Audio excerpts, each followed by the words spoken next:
At Inspiring Change, we help our clients build work cultures that bring out the best in their people. We created this podcast to share real stories and insights from those who are shaping better workplaces every day. So grab a cuppa and pop in your earbuds. Wherever you are, you're very welcome to the Building Better Cultures podcast. We're excited to have you with us. Hello there, and welcome to this episode of the Building Better Cultures podcast with me, Scott McInnes. Really, really nice to have you back, and thanks for listening. Before we get into today's guest, my usual little ask. We do put a bit of effort into these and bringing you really good guests and really good content, and hopefully advice and things that you can take away and just implement, because I kind of pride myself on these being a bit practical. So hopefully you do get a bit of that from these podcasts.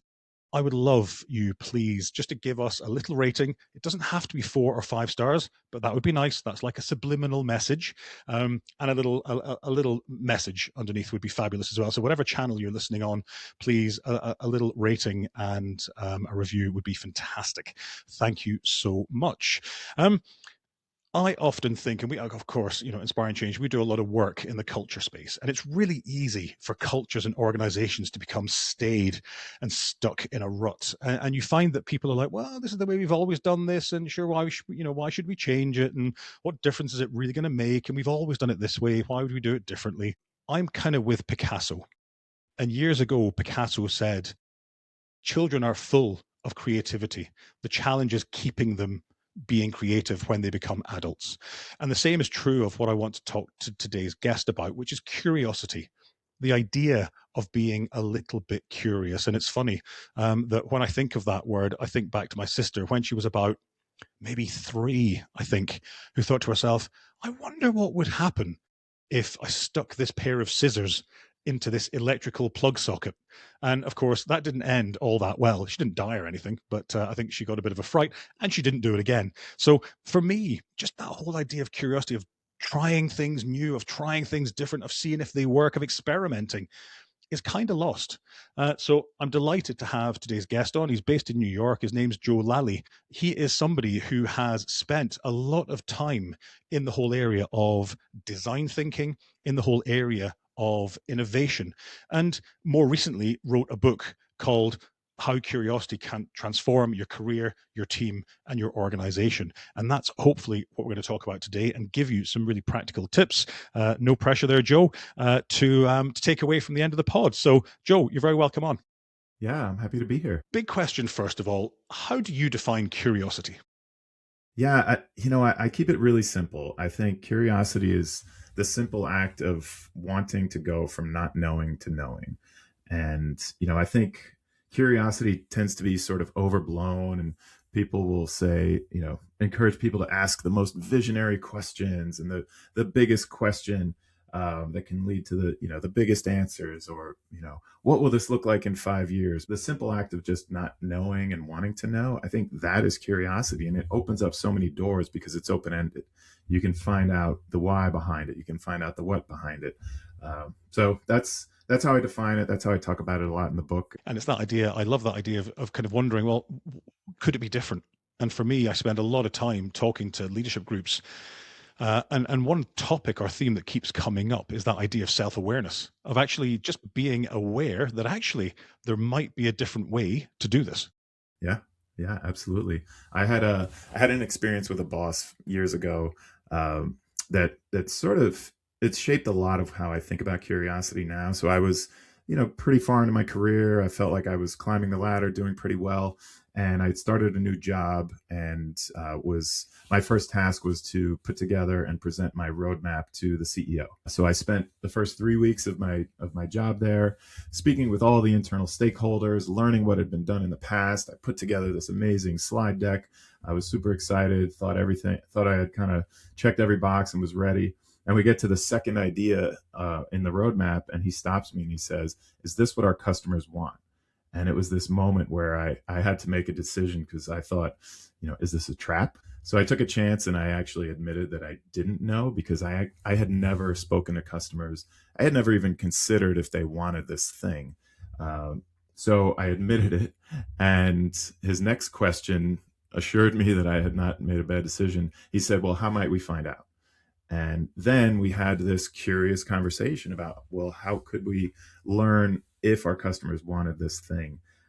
So that was a rare experience, at least at that point in my career, and it shaped a lot because he just didn't know, and he wanted to know. He was a little upset with me that I hadn't done my homework, but we still had a productive conversation from it. Probably the biggest thing, and I suspect because you're now still telling that story a couple of decades later, is that you learned something from that experience, Yeah, yeah. which was to maybe think a little more before putting that stuff together, right? Yeah, yeah. I mean, you mentioned in the opening about, doing things the way they've always been done because that's the way they've always been done.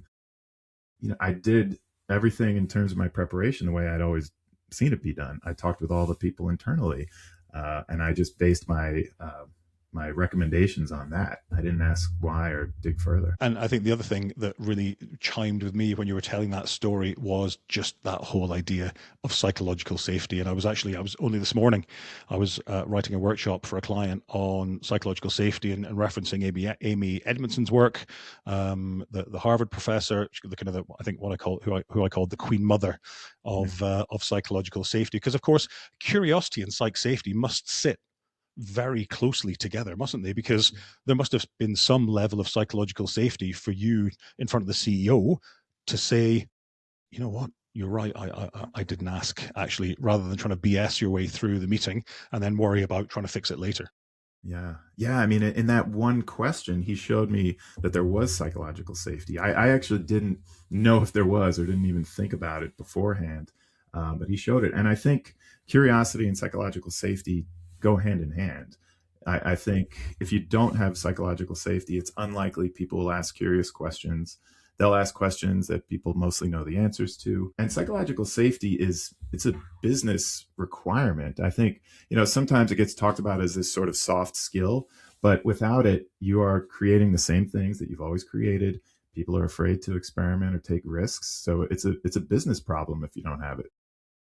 Yeah, as I say, in planning that session this morning, I was only writing in one of the slides, psychological safety is not a soft skill. It's a business imperative or a performance imperative. If you are not constantly looking at new and different and better ways to do things, then you're probably going backwards because your competitors are definitely doing that, you would think. Yeah, yeah, it's a differentiator for sure.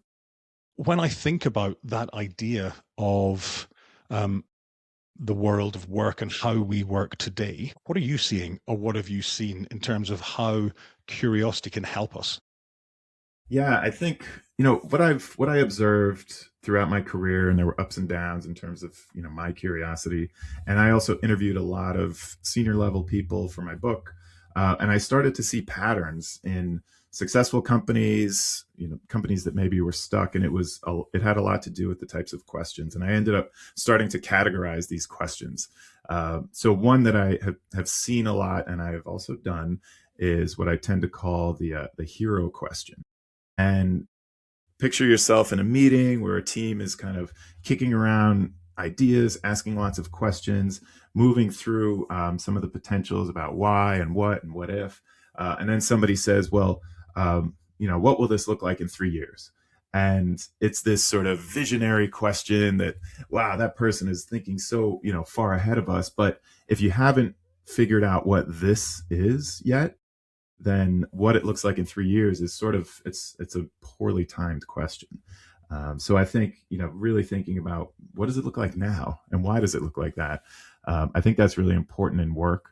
There's another one that I've seen that can have really negative effects. I called it the power move question, and it's usually a question that a leader will ask of somebody who's a lower level than them, ask it in a public forum where they're not in a good position to respond, also with the knowledge that they may not know the answer.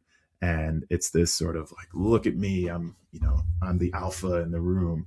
And it has negative effects. Exactly. And it's difficult because it shows other people that it's probably not good to speak up. The flip side of that is a really positive one. So if you're in a room like that, lots of people, and a leader knows that someone else knows the answer to something or maybe has put time into learning about it, and they throw the spotlight over to them. Hey, I know that you've looked into this. What do you think about it? And that's kind of like raising someone up. So these things are really important, and they go a long way. And I think, I've said a lot of times that if you want to know what a company's culture is, just watch a few of their meetings. Meetings are where culture shows up, and questions show up in meetings. So how they're done really, really matters. That idea of watching a senior leader effectively throwing somebody under a bus in the example you just gave there in front of the rest of the organization is not going to engender any kind of curiosity from anybody else. They're going to just keep doing the same thing they've always done. I've watched people listen to an offhand comment from a leader in a meeting and then go scramble around to try to figure out what they meant, try to get inside the head of the boss instead of learning about it or injecting their own thinking. So yeah, I think it just sets this example that permeates through an organization. So you've worked at Columbia University, you've worked at MTV, you've worked at PwC, you've worked with wrestlers, Yeah. WWE wrestlers. We must discuss that in a minute. Is it made up? We won't. No, don't tell us. We don't want to burst the bubble for anybody. Where have you seen that curiosity has worked really well and the outcome has been amazing? And where have you maybe seen to temper that, where people have been curious, maybe in the wrong direction, and it hasn't quite worked out? Or maybe with curiosity, there is no wrong direction. It's just a winding path on the way to an eventual answer. Yeah, yeah.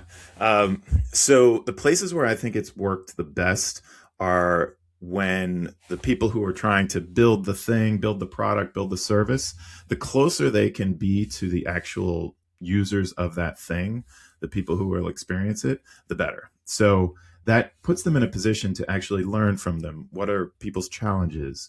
What is their experience looking like now? So anywhere, and you mentioned the world of wrestling. So I did spend a couple of years working at WWE. And one of the things I really appreciated about that experience is I would go to events. I would talk to people at these events. It was not allowed to just sort of make up what somebody wanted. We had to go and truly understand it. And that was a really telling example for me because it showed that the closeness to the customer is what matters most. In organizations where there's a lot of space between the team and the customer, it's really hard. That space might be, reports, sentiment analysis, people saying things in a conference room, and opinions start to form about what customers do want, but it's not really based on learning or any sort of exploration. This episode is brought to you by Inspiring Change. We work with senior teams to help them be clear and intentional about the culture they need to be successful, to communicate change in a more human way, and to give their leaders the skills, tools, and confidence to be amazing catalysts for change.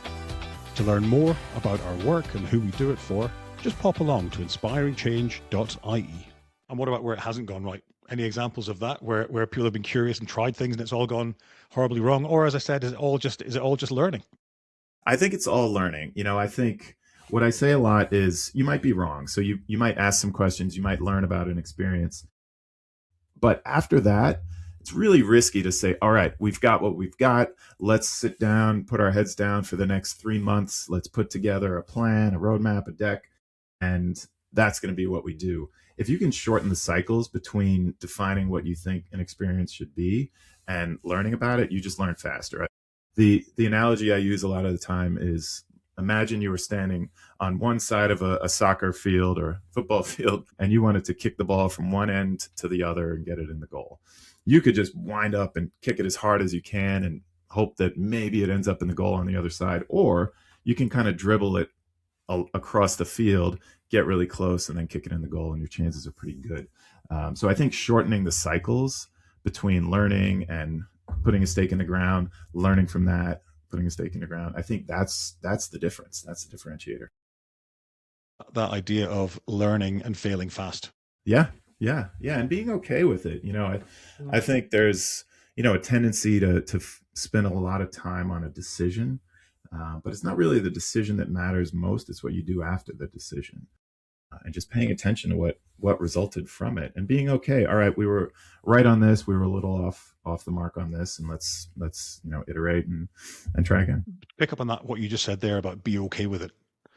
What can organizations do commercial organizations do to, quote, be okay with it, to give people the time and the space to be curious, to try? Because it strikes me that people are busier than ever. There is more work being heaped on them. There is more change happening. AI's in the mix. How we work still hasn't quite settled down. So there's still a bit of a maelstrom around remote working and hybrid and all that stuff going on. So how do we get organizations to believe it's okay to give people the time in order to be curious, to try things, to maybe fail, to maybe get nowhere, but having gone up a cul-de-sac and they go, oh, actually, there's nothing up here. We'll come back and we'll try something else. We don't want that to be, I think before that would have been kind of confined to like an innovation department, Yeah, but we don't right. want it to be confined to a department, right? We want it to be everybody thinking like this. What do we need to tell organizations to create that space? Yeah, yeah, you're right. I mean, it has to be a mindset. It can't be something that is done in one team or something like that. There's this perception that learning and sort of working in an iterative fashion takes longer.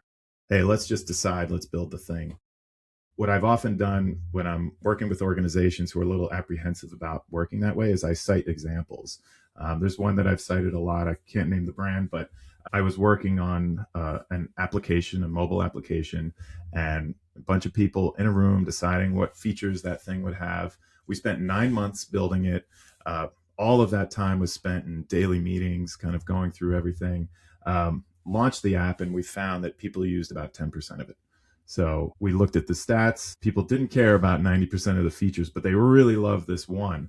We spent time trying to sort of, spin the numbers and make assumptions about why that was, but we had wasted 9 months. And that's a lot of time, a lot of money, multiple people in meetings. I mean, you think about all the salary costs. So I think showing people examples like that, where you can prove that working in a more iterative fashion saves you time and money, that starts to move the needle with people, because otherwise they make this assumption that it takes longer. And I think, if organizations make it a priority to experiment and not just say it, if a leader just says, hey, we're an experimental organization, and oh, by the way, this is the idea I want you to build, it doesn't really work. That behavior has to be modeled. People have to be, rated on it. Their performance reviews have to include it. So, I think those are the things that move the needle, get teams excited about working that way, and shift that mindset. If we believe then, because your point there for me screams culture, if we believe that organizational culture is aligned values and behaviors and processes and systems and ways of doing things that we all hold each other to account for, then by that definition, back to your point about performance management and back to your point about sprints and lean and failing fast and all that, that the idea of curiosity really needs to be intentionally embedded into culture in an Yeah. organization. Is that fair? Yeah, absolutely. And I think, culture, I've worked with organizations that have amazing experimental cultures. And it's because that culture was formed across the organization. It wasn't a situation where a branding agency came in and said, this is what your culture is. And then, culture and values were told to the organization. That stuff doesn't really work. If an organization forms its culture as a whole, that's where it starts to work. And what I've seen is companies where the internal teams like their jobs and believe in it, and can be experimental, that translates to how they interact with customers. So customers will believe about an organization what an organization believes about itself.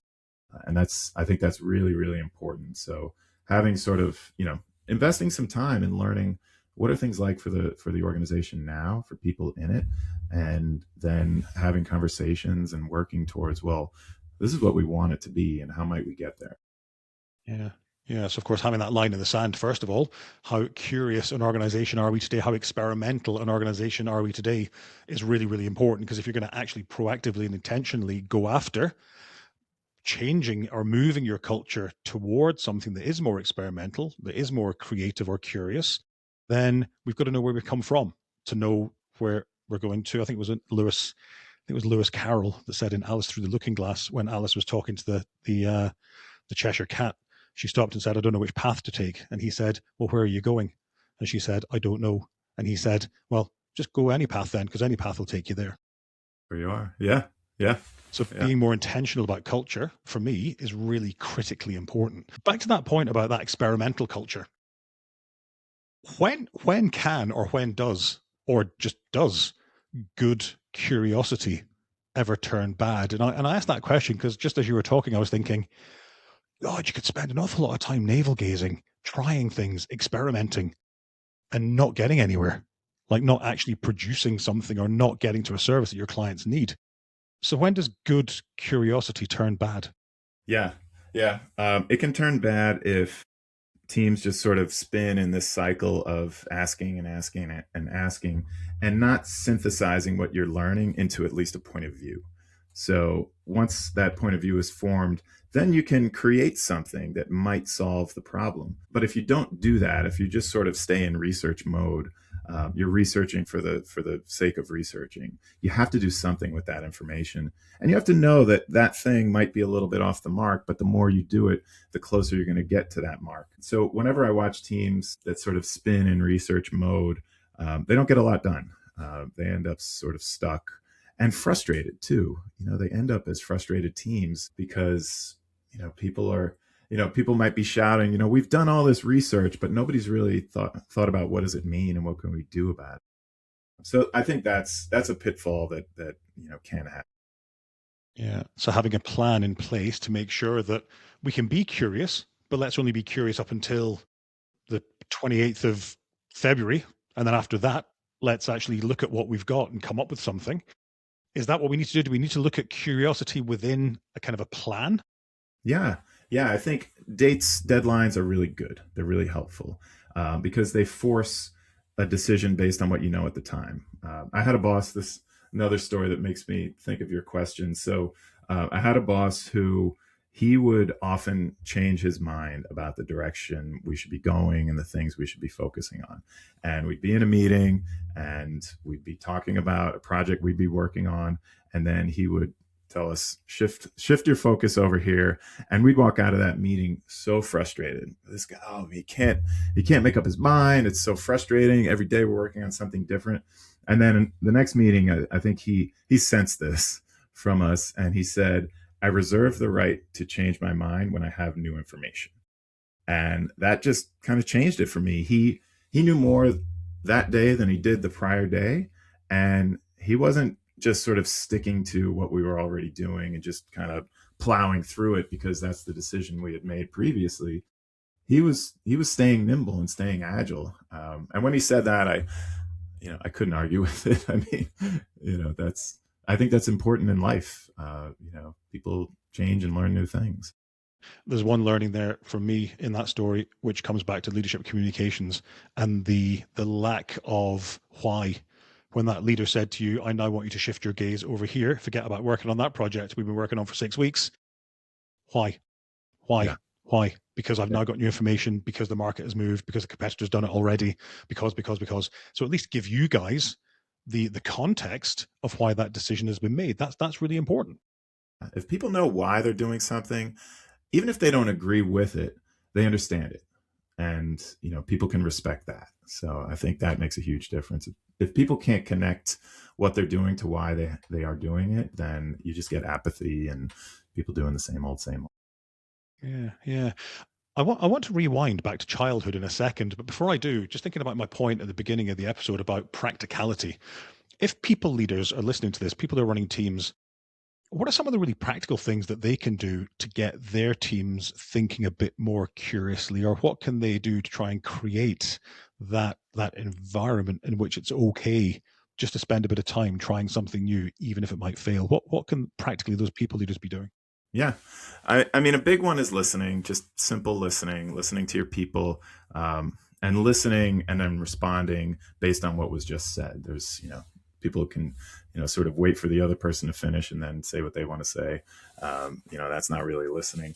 I think, modeling the behavior is huge. We've talked about that a little bit, but, modeling curiosity, modeling experimentation, asking questions you don't know the answers to. I think that tells a lot about a leader. I think calling out the experiments as wins, even if it didn't lead to a big breakthrough or something like that, calling out those things and recognizing people who've done them.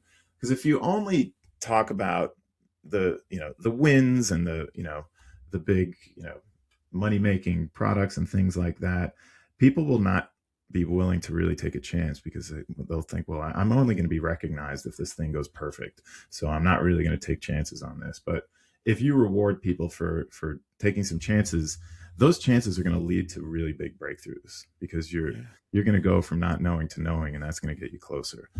So I think listening, I think rewarding experimentation, those are big, and leaders have to model it. Yeah, and I think that's a really interesting point about celebrating failure, because when we celebrate a failure, what we're celebrating is somebody trying something and it hasn't worked. And that's an avenue or a door that we can now close off. So that's one way that we know is not going to work. So that puts us a step closer to knowing the avenue or the door that is going to work. And that's powerful. I remember a friend of mine who works up in Northern Ireland, who I used to work with in AIB, says that FAIL stands for first attempt in learning. I like that. I like that. Yeah. Yeah. So every time we fail at something, actually, we've probably learned something that's going to help us to either not fail or perhaps even fail quicker the next time, to get us closer every single time to that right answer, right? Yeah, yeah, it's kind of the process of elimination. I think that's just a really effective way to get to the right answer. If you think about it that way, experimentation is really important. Yeah. And powerful to get you toward what it is you need to Yeah, get toward. yeah. Yeah. Let me go back to childhood. There was an article in the paper here, maybe, I don't know, 2 weeks ago, and it was talking about the fact that kids that were going into creche at the age of 4 or 5 couldn't run, couldn't jump, couldn't catch a ball, weren't able to do pretend, weren't able to have kind of fantasy games, weren't able to do any of that stuff, that creativity and perhaps curiosity that we used to have. And a lot of that was put down to screen time. And I think we often see it now that, whether it be on a plane, whether it be in a buggy walking down the street, whether it be in a restaurant, kids sitting with their faces buried in a phone. Yeah. And I wonder, when we fast forward that 20 years, when those 2-year-olds are in their early 20s and in a job, what impact is that going to have on their curiosity in 2 decades' time? Yeah. Yeah, it's so sad when I'm, out to dinner somewhere and I see a couple out to dinner on a table nearby, and the two kids are just on the iPads and, doing that. And I empathize with the parents, because I get it. As much as I get it, I also think it's a really big thing to be concerned about, because and this applies to adults too, but when you're looking at a screen, the information is just fed to you. There's really no need to be curious about it, because everything is fed to you. Answers are told. If you think about social media, feeds, everything is just fed to you constantly, constantly, constantly. There's no opportunity to ask. And I've talked a lot about, the education models and things like that. And I think, education has a lot to do with that. I think there's, places where memorization or playing back of things is the way students are judged. I interviewed somebody for the book, senior leader at a law firm, and I was just sort of asking him about his relationship with questions over time, and he called out a teacher he had in high school, and this teacher still stands out to him this day. This teacher would kind of flip the traditional model on its head. And he would say, I want you to read about the Boston Tea Party. And then your assignment is to ask 3 questions about it, and then explore those questions. Think about, how might this have affected future generations? How might this have, been prevented? Just the assignment was open-ended. And this person that I was interviewing, he said, every time I'm faced with a problem at work, I think about that teacher. And I think about, instead of my question being, well, how can we use XYZ software to solve this? His question is, what do I not know about this? And how can I find out? And, it influences him to this day. And I just think, if more teaching kind of followed a bit of that, I think it'd be good, especially today with AI. It's every answer is fed to you instantly, and students can easily have AI do their homework, all of these things. And I think you start to lose your curiosity. So I think the way people use AI should change, at least in school. I think teachers should say, you're required to use AI for this. And your assignment is to tell me about how you did, what worked, what didn't work, versus, if we find out you wrote your paper with AI, you're going to be expelled. I just think that's not reality, because, when you go into the world of work, you are required to use AI. That's the way it is. So, yeah, clearly, clearly I have some opinions on that. Yeah, I'm sure we may get some comments later on that from possibly from university teachers and professors. Yeah. But I definitely agree, and I think there's probably a place now. There's never been a more important time for curiosity with the advent of AI than now, because we have to keep going. Is that true? Is that true? Is that the right way to do it? Is that the only way to do it? Is there a better way to do it? Is there a different way to do it? We should be doing that all the time. And even if that curiosity is simply resulting in a different or a better prompt for the AI, then that's a good thing, because actually we've spent the bit of time thinking, well, I wonder, is that actually the right answer? I wonder, does that really work? I wonder, did it just make it up? Is that just something that's just made up? I don't know. But if we don't ask those questions, we're probably not getting a brilliant answer. Yeah. You have to challenge it, hold it accountable. It's not a human, but it's still something you need to hold accountable and put to work for you, versus, it kind of dictating what you do. Yeah. Brilliant. Joe, we've come to the end of our time, and I've really, really enjoyed the conversation. If you want to hear more about Joe's work or get in touch with Joe, pop along to joelalley.com. And I presume that, Joe, your book, Question to Learn, How Curiosity Can Transform Your Career, Team and Organization, is available on Amazon and at all good bookstores. It is. Yes, it is. Brilliant. Listen, it's been an absolute pleasure talking to you. Thanks a million for being here. Thanks so much. I really enjoyed it. Thanks for listening. If you haven't already done so, please take 30 seconds to give us a quick rating and a review wherever you're listening. It really does help. And to hear from other leaders in our podcasts, to read our blogs, or to find out more about the work that we do, please visit inspiringchange.ie.